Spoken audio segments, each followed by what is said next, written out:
자, 우리는 살면서 나 혼자 사는 것이 아니다라는 걸 여러분들이 잘 알고 있지요. 그런데 살다 보면 나 중심으로 살게 될 때가 있어요. 나는 훌륭해. 이렇게 나에 대해서 나는 훌륭해라고 생각할 때가 있어요. 뭐 그럴 수도 있어요. 또 자신감을 갖는 것은 나쁘지 않아요. 그런데 다른 사람들이 나를 볼 때 형편없어 이러면 문제가 되는 거잖아요. 그러니까 누군가가 나를 볼 때 형편없어. 내가 지금까지 해온 게 뭐가 있어? 그저 그 마누라 눈물이나 흘리게 만들고 애들 저렇게 저고생하게 만들고 지금도 봐 지난 한 주간 동안도 우리 식구들 보라고 형편없이 살다가 저 입술이 다 헐어버린 거 저거 보라고 다 내가 잘못이야 이러면서 자기 자신이 부족하고 연약하고 아무짝에도 쓸모없다고 생각하는 이런 마음을 우리가 가질 수도 있는데 다른 사람들이 나를 보고 그렇게 생각한다면 이건 정말 견디기 힘든 일이에요. 대부분 부정적으로 생각하진 않아요. 나에 대해서 후회해요. 나는 괜찮아.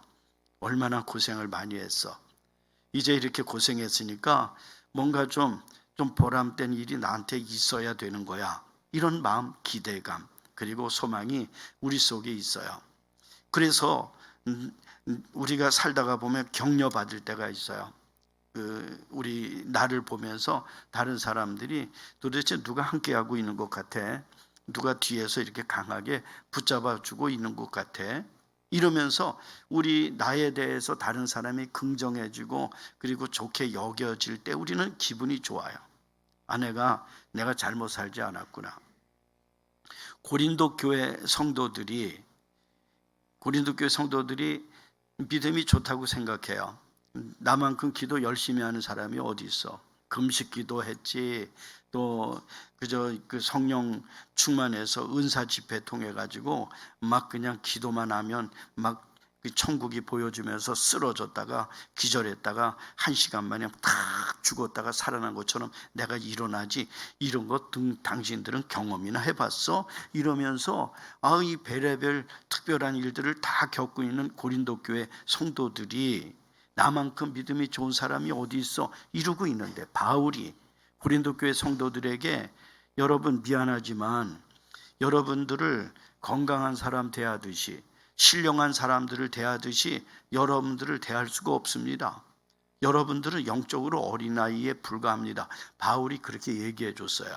그러니까 고린도 교회 성도들은 병이 들었다는 얘기예요. 성도들이지만 건강하지 못하다는 얘기예요.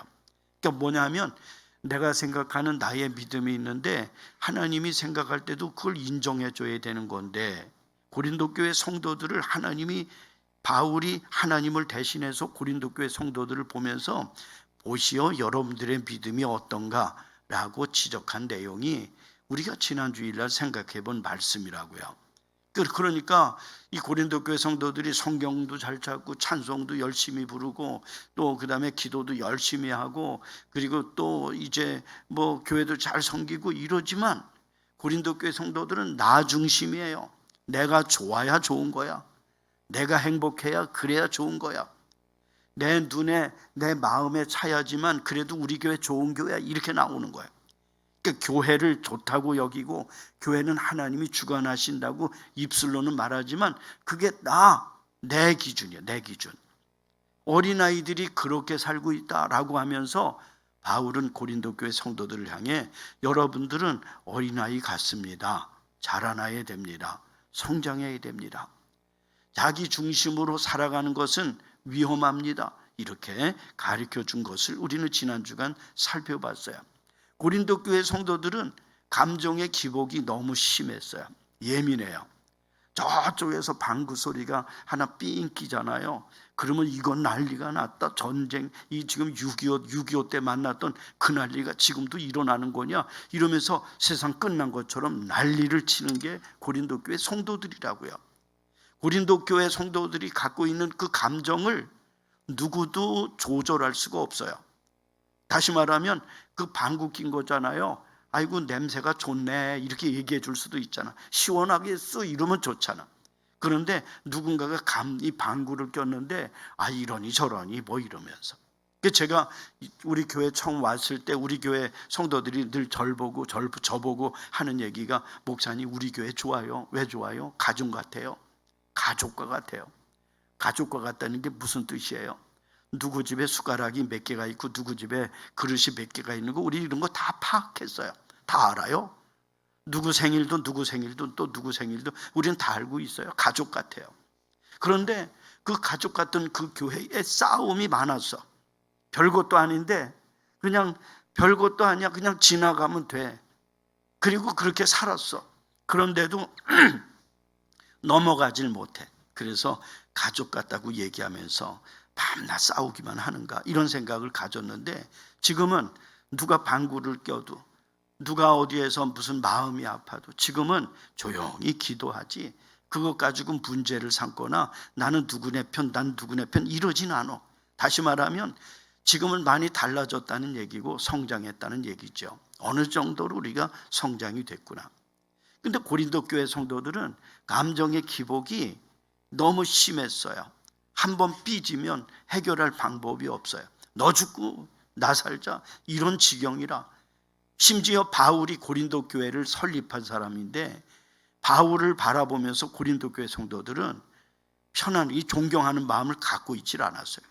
그러니 이 기가 막힌 일들을 보면서 아하, 이건 고린도 교회 성도들이 성질이 들어온 게 아니라 믿음이 약한 거구나, 이렇게 판단한 거예요. 어린아이 같은 믿음을 갖고 있으니, 그런 믿음을 갖고 있으면 여러분 열매 맺을 수 있겠어요? 어린이가 열매를 맺을 수 있어요? 그건 안 되는 거지요 라고 하면서 성장해야 됩니다. 그래서 우리는 지난 주간에 우리 안에 이런 어린아이적 요소가 있다면 이걸 내버리자. 이걸 우리 스스로 결단하고 벗어나자. 그리고 성장하기를 위해서 힘쓰자. 그러면서 우리 지난 주간부터 우리 새임교회가 약속의 말씀 대신방을 시작했어요. 대신방을 시작한 우리들에게 오늘은 예수님의 비유의 말씀을 함께 나누려고 그래요. 예수님이 비유로 말씀하셨어요. 예수께서 그들 앞에 또 비유를 들어 이르시되 천국은 좋은 씨를 제 밭에 뿌린 사람과 같으니 라고 했어요. 여기 보면 이 24절부터 30절 말씀까지 읽었는데 이 말씀은 예수님이 비유로 말씀한 거예요. 그러니까 비유라고 하는 것은 정확한 뜻이 있는데 알쏭달쏭 할 수도 있다는 거예요.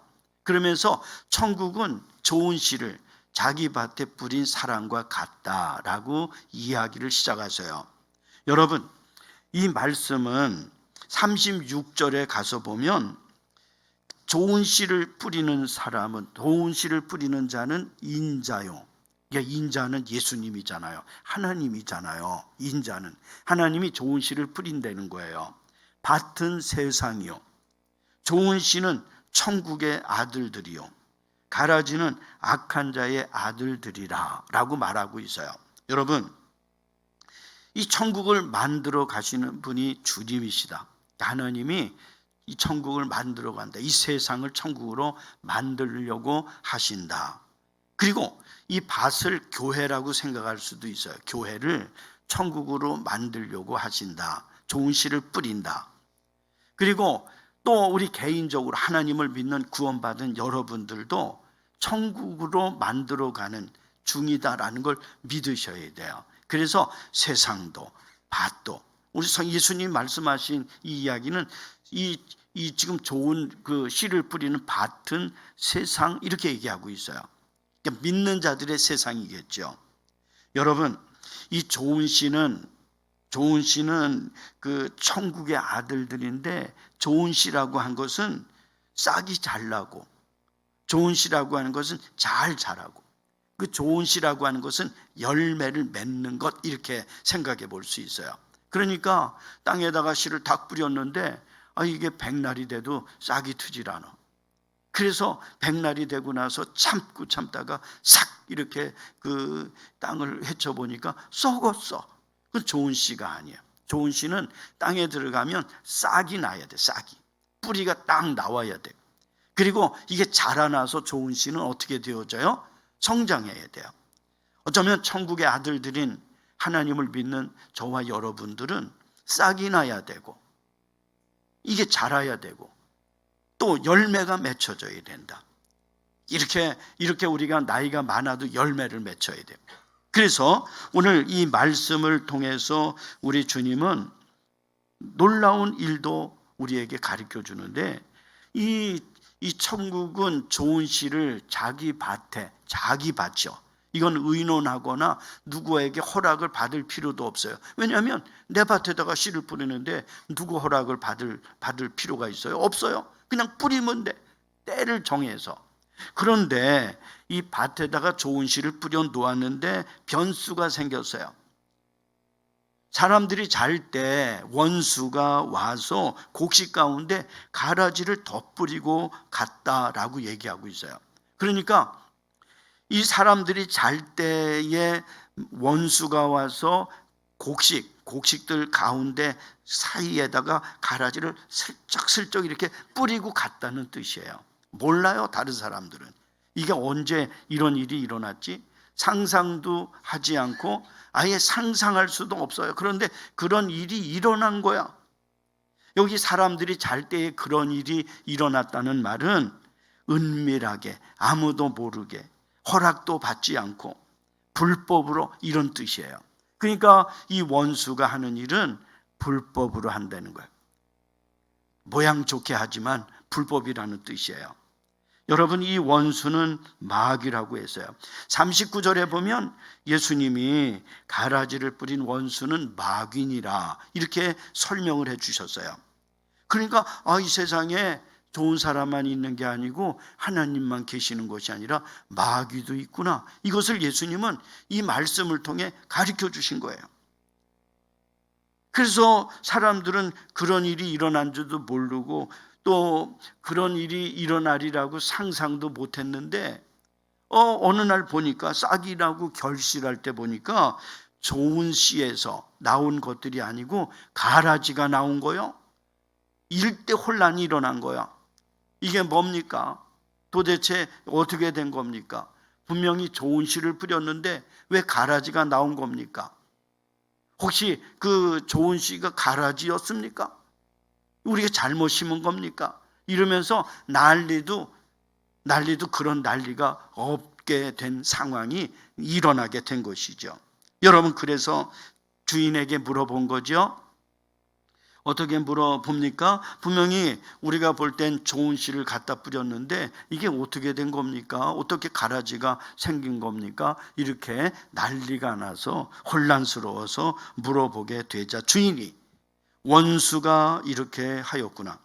그러니까 주인은 누가 그렇게 한 건 줄 다 알고 있었다는 거예요. 여러분, 38절에 보면 이 원수는 마귀인데 원수가 갖다 뿌린 가라지는 악한 자의 아들들이라 이렇게 가르쳐 줬어요. 여러분, 그래서 이 종들이 혼란스럽지만 이 문제를 해결하기 위해서 주인에게 이 가라지를 뽑아야 됩니까? 이렇게 물어보지요. 허락을 해주신다면 명령에 순종하겠습니다. 그러자 주인이 뭐라고 대답합니까? 가만두라. 가라지를 뽑다가 곡식까지 뽑을까 염려하노라. 이렇게 말해요. 그러니까 지금 지금 곡식을 뿌려 놓았는데 좋은 씨를 뿌려 놓았는데 좋은 씨 사이에서 자라고 있는 가라지 문제를 해결하는 일은 간단하지가 않다는 뜻이에요. 그리고 그 방법이 쉽지도 않다는 뜻이에요. 여러분, 그 원수인 마귀가 행하는 일은 쉬워 보이고 문제를 간단하게 해결할 수 있는 것처럼 생각하지만 그게 아니다 이렇게 얘기해 주시는 거예요. 우리가 살다 보면 그 어떤 분들이 손가락에 뭐가 이렇게 생겨가지고 손가락에 있는 이거 이상하네 하고선 뚝 띄었는데 그게 잘못돼가지고 그 손가락 그 문제가 빨리 병원에 가서 해결하지 않고 그러다 보니까 그 손가락이 나중에 큰 문제가 되는 이런 일들이 있잖아요. 간단하지가 않다. 전문가들한테는 간단한 문제고 별것 아닐 수도 있겠지만 그러나 그렇지 않은 너희들은 이 문제를 해결하려고 서두르지 마라. 이렇게 가르쳐 주신 거예요. 왜냐하면 곡식과 곡식 사이에 가라지를 덧뿌렸기 때문에 그건 그렇게 뽑는다고 되는 게 아니다. 곡식의 뿌리와 가라지의 뿌리가 이렇게 섞여 있다는 거예요. 겉으로 볼 때는 가라지가 나와 있고 곡식이 나와 있지만 그걸 뽑다 보면 가라지를 뽑았는데 곡식이 뽑힐 수 있다는 거예요. 이게 사탄의 마귀의 전략이라는 거예요. 마귀는 이 코에다가 손도 안 대고 코를 푸는 재주를 갖고 있다는 거예요. 그래서 빨리 뽑아. 가라지가 밭에 있어. 자존심 상하지, 속상하지. 그러니까 뽑아. 괴롭지. 그건 잘못된 거니까 뽑아야 마땅한 거 아니겠소? 이러면서 우리를 막 재촉할 수 있겠는데, 그럴 때 아이 너무 가라지 하고 가라지를 딱 잡고선 쑥 뽑으면 곡식이 거기 딸려 나온다는 거예요. 그래서 예수님은 그런 간교함에 난 넘어가지 않는다라고 오늘 이 말씀을 통해 보여주고 있는 거예요. 여러분, 원수인 마귀의 목적은 곡식이 뽑혀지기를 바라는 거예요. 성도들이 행복한 것을 볼 수가 없어요. 그냥 두지를 않아요. 이게 행복한 금천세임교회 성도들을 어떻게 내가 뽑아버릴까? 그래서 가라지들을 쫙 집어넣고 그 가라지들이 이 뿌리 가운데 섞여서 뭔가 못 살게 해서가지고 가라지가 쭉 빠져나가면 거기 뿌리째 뽑혀나간다는 거예요. 그래서는 안 되잖아요. 우리 주님이 우리를 부르시는 그날까지 우리는 믿음의 길을 가야지. 하나님께서 우리에게 복을 주신 그 복을 주일마다 확인하고 한 주간 동안 믿음으로 산 것에 대해서 감사를 드리고, 오늘도 하나님 나의 찬송과 나의 예배와 나의 기도를 하나님이 다 받으신 거 믿어요 이러면서 여기 딱 나가야지. 그게 믿음이고 그게 예배 드리는 거잖아. 여러분, 오늘 가라지를 뽑았는데 곡식이 뽑혔어요. 가끔은 지금은 그런 일이 없지만 말씀을 설교를 하고 이러면 목사님이 나를 치나 봐, 누가 나에 대해서 일러 바쳤나 봐, 이렇게 그래가지고 마음이 막 다쳐서 막 시험 들어서 막 고생하다가 나중에 몇 달이 지나고 마음이 진정되면 목사님 그때 왜 그러셨어요? 무슨 얘기야? 목사님 2월 9일 날에 설교할 때 목사님 그때 막 가라지 얘기했는데 날 보고 그런 거 아니겠어요? 이러면서 나한테 내가 교회 몇 번 빠졌다고 날 보고 가라지라고 막 목사님 그러셔서 내가 견딜 수가 없어가지고 이렇게 고생했다고. 그러면서 몇 달 다닌 그 사람은 가라지 아니야. 곡식이야, 곡식. 곡식을 가라지를 뽑다 보면 뭐가 뽑혀요? 곡식이 뽑히는 거예요. 마귀가 그런 짓을 하고 있다는 것을 예수님은 이 말씀을 통해 가르쳐 주신 겁니다. 원수인 마귀의 정말 근본적인 목적 중에 하나는 방해하는 거예요. 천국을 방해하는 거라고요. 천국은 좋은 씨를 자기 밭에 뿌린 사람과 같다라고 얘기했는데 그것을 방해하는 거예요. 가라지를 쑥 뿌려서. 절대로 두고 볼 수는 없지. 그렇게는 안 되는 거지 이러면서 오늘 이 마귀가 가라지를 뿌렸다고 말씀하고 있어요. 하나님의 뜻을 회방하는 거예요. 예배 드릴 때 머리가 막 아파서 예배 드릴 수가 없고 그럴 때 마음속에 이건 뭐야, 마귀가 역사하는 거야? 아니야, 그렇지 않아요. 예배 드릴 때 머리가 아프고 막 마음이 좀 답답하고 그러면 예배 시간에라도 빨리 밖에 나가가지고 산소를 한번 확 마시고 들어와요. 왜냐하면 그게 산소가 좀 부족해서 그럴 수 있어. 그런데 잘못되면 마귀한테 그만 이 가라지가 이렇게 덧붙여지게 되면 이게 마음이 징숭생숭하고 예배 드리는데 머리가 이렇게 아프고 이러니까 이게 뭐가 잘못된 거 아니야? 이럴 수도 있는 거예요. 여러분, 하나님은 저와 여러분들을 너무너무 사랑하세요. 그래서 가라지가 보이는데도 뽑지 마라 라고 말씀하고 계세요. 이 비유 속에서 다행스러운 게 있어요. 그건 뭐냐면 가라지는 많지 않다는 거예요. 이 곡식을 뿌려놓았는데 가라지를 곡식만큼 많이 뿌려놓으면 주인이 어떻게 하겠어요? 그거 가만히 두겠어요? 갈아엎지.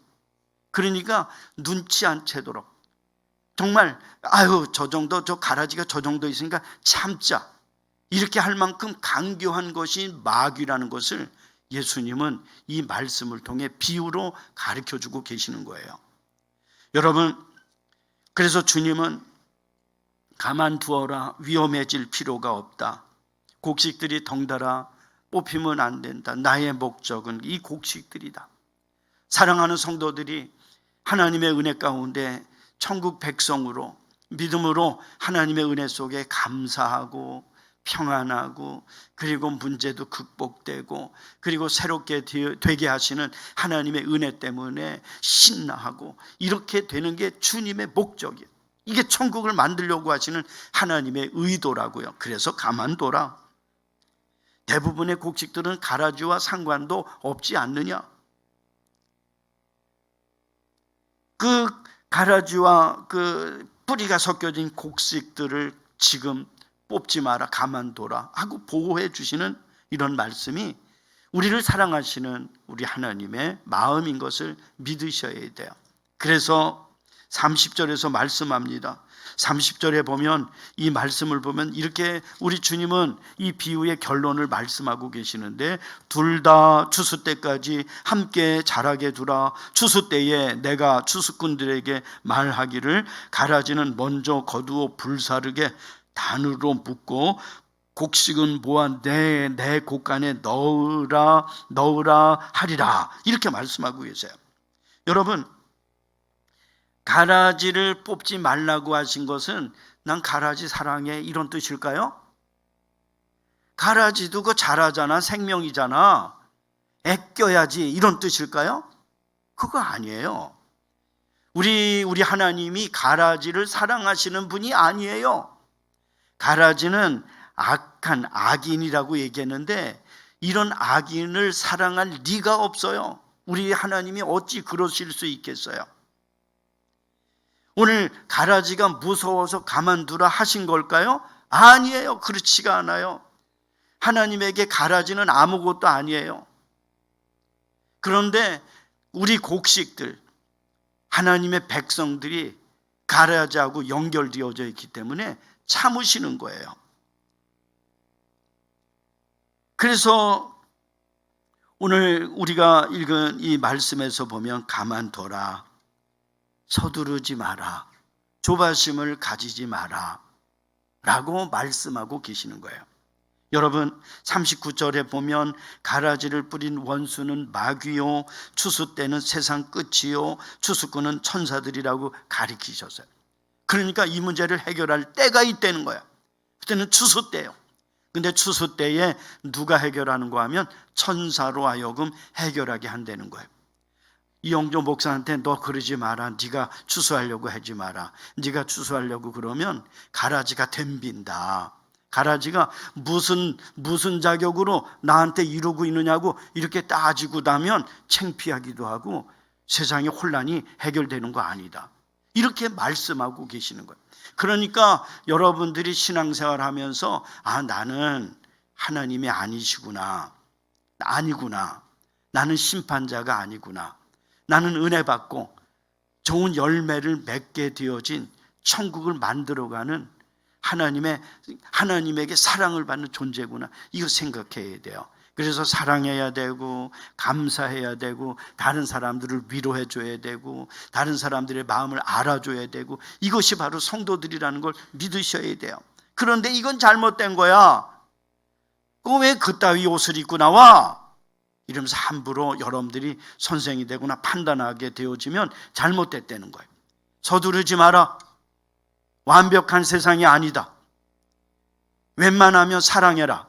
이렇게 말씀하고 있는 내용이 우리가 읽은 이 말씀의 내용인 것입니다. 여러분, 오늘 천사로 하여금 이 문제를 해결하려고 할 텐데, 천사가 하더라도 이 가라지는 원수 마귀는 그냥 순순히 넘어가는 법이 없어요.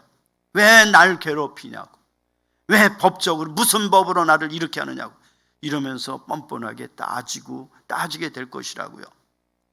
오늘 우리가 읽은 이 말씀은 우리의 마음을 불편하게 하려고 그러는 거 아니에요. 우리 지금 대신방이고 하나님의 말씀을 우리가 받고 그 말씀을 통해서 올 한 해를 어떻게 살아갈까? 이 중요한 때에 우리가 있는 거예요. 하나님이 우리에게 말씀을 주시고 또 여러분들에게 믿음 생활을 점검하게 하고 이러면서 살아갈 때 서두르지 말고 빨리 되리라고 생각하지 말고 기다리는 마음이 우리에게 정말 필요한 거다라는 것을 이 말씀은 우리에게 교훈해 주고 있어요. 그러면서 우리가 사는 세상은 완전한 건 없다. 그러니까 완전한 내가 아니에요. 여러분들도 부족한 게 많아요. 그래서 우리가 살고 있는 이 땅에서 부족한 게 많다는 건 뭐냐면 누군가에게 내가 상처를 줄 수도 있다는 거예요. 말투도 그렇고 또 나의 자세도 그렇고 다른 사람에게 내가 마음은 그렇지 않은데 나도 모르게 상처를 줄 수도 있다는 거예요. 그게 우리 인생이라는 걸 먼저 기억해야 된다. 그리고 내가 원하는, 내가 바라는 그런 그 완전한 삶을 살고 싶어 하는 마음은 이해가 되지만 세상에는 그렇게 될 수는 없다. 부족한 게 있다. 언제든지. 그러니 이해를 하고 최선을 다하는 삶이 우리에게 필요한 거다라고 가르쳐주고 있는 겁니다. 사랑하는 성도 여러분, 예수님은 오늘 우리가 읽은 이 말씀을 통해서 살다 보면 본 김에 홧김에 뿌리를 뽑아버려야지라고 생각하는 그 어떤 일들이 있을 때 교회 속에서는 그렇게 해서는 곤란한 거다라는 걸 우리에게 가르쳐주고 있어요. 여러분들 눈에 보일 때 그게 잘못됐고 그게 부족해 보인다 할지라도 여러분들은 다시 주님을 바라보고 하나님께서 해나가시는 오묘한 그런 삶에 여러분들의 자신을 맞추는 삶이 필요한 거다라는 걸 믿으셔야 돼요. 오늘 새벽에 누가복음 1장을 읽었는데 마리아에게 천사가 나타났어요. 그러니까 마리아는 그때 이름도 없어요. 마리아는 사람들에게 알려지지도 않았어요. 지금은 전 세계 사람들이 마리아 마리아 하고 있어요. 성모 마리오 이룬다고요. 근데 그때 마리아는 정말 이름도 없어요. 마리아하고 결혼하려고 약혼한 사람은 정말 나이가 많이 차이가 나는 목수였어요. 가난한 목수.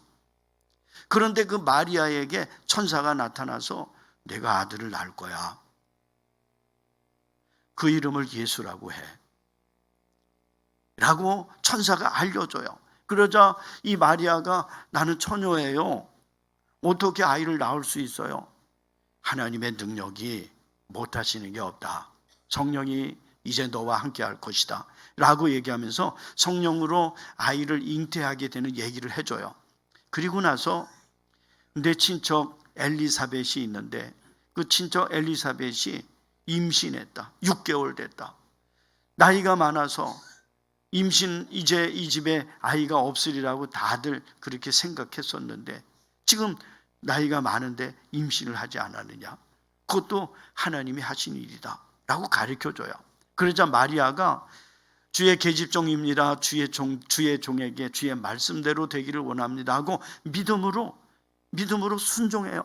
그리고 나서 천사가 떠나고 나니까 엘리사벳이 저 산골에 혼자 가서 아무 도움도 받지 않고 지금 이 배에 있는 이 아이, 그 아이가 세례 요한이거든요. 근데 세례 요한을 지금 이렇게 그 뱃속에 있는 아이를 지금 이렇게 키우고 그러면서 그 기도하면서 그렇게 하고 있어요. 그래서 거기 달려갔어요. 마리아가 달려가서 보니까 이 엘리사벳이라고 하는 똑같은 이제 산모인데 이 엘리사벳이 막 그냥 뭐 보통 흥분하는 게 아니야. 그래서 어떻게 이렇게 그 나를 이렇게 내가 아이를 가진 것도 알고 어떻게 일어나. 그래서 궁금하게 여기면서 엘리사벳을 쳐다보니까 야 네가 들어오는데 이 뱃속에 있는 아이가 확 움직이는데 이 아이가 기뻐서 어쩔 줄 몰라 하는 그 모습인데 그게 느껴진다. 너는 여자 중에 가장 복을 받은 여자야. 이러면서 마리아에게 그 아이가 얼마나 놀라운 아이인가를 알겠다라고 엘리사벳이 얘기를 해줘요. 그리고 석 달을 거기 같이 있어요. 석 달을 지내는데요. 석 달을 지내는 그 기간이 마리아에게는 둘도 없이 중요한 시간이었어요.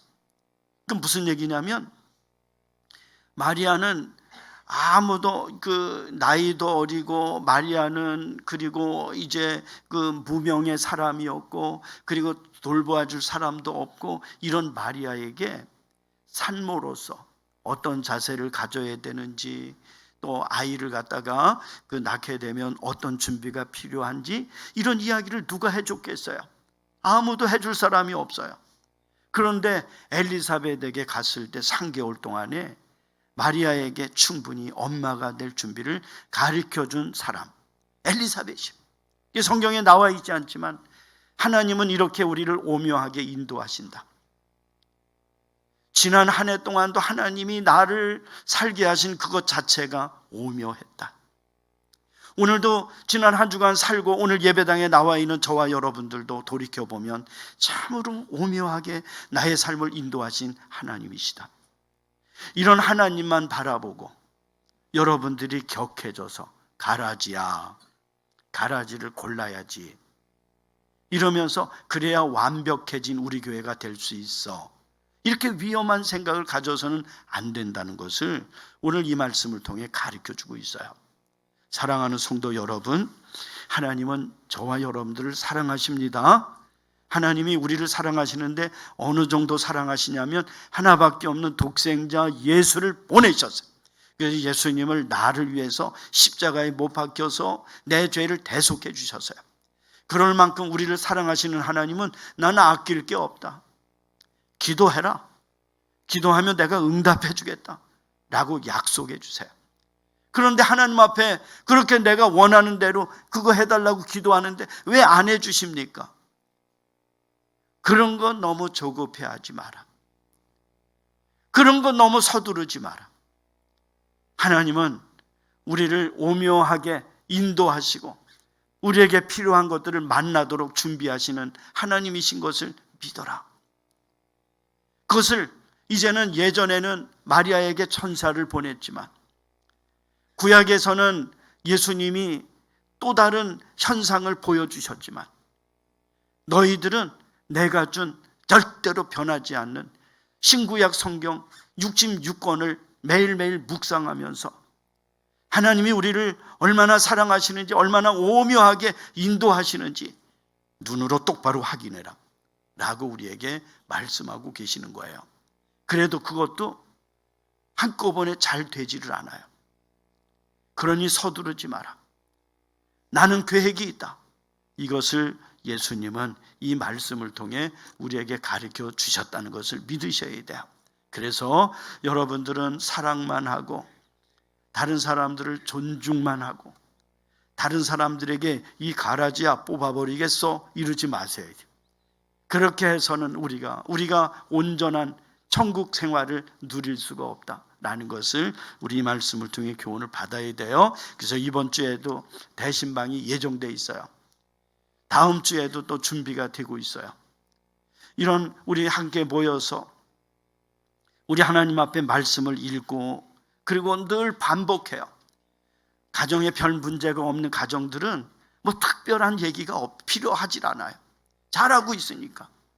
그런데 하나님이 오늘 대신방을 하면서 우리 가운데 특별히 우리가 고쳐야 될 부분들이 있다면 우리가 함께 찬송할 때, 함께 기도할 때, 말씀을 함께 읽을 때 그때 하나님이 정말 하나님의 방법으로 우리 상처받지 않도록 우리를 변화시켜 인도해 주신다는 걸 믿으시기를 주님의 이름으로 축원합니다. 우리 찬송합니다.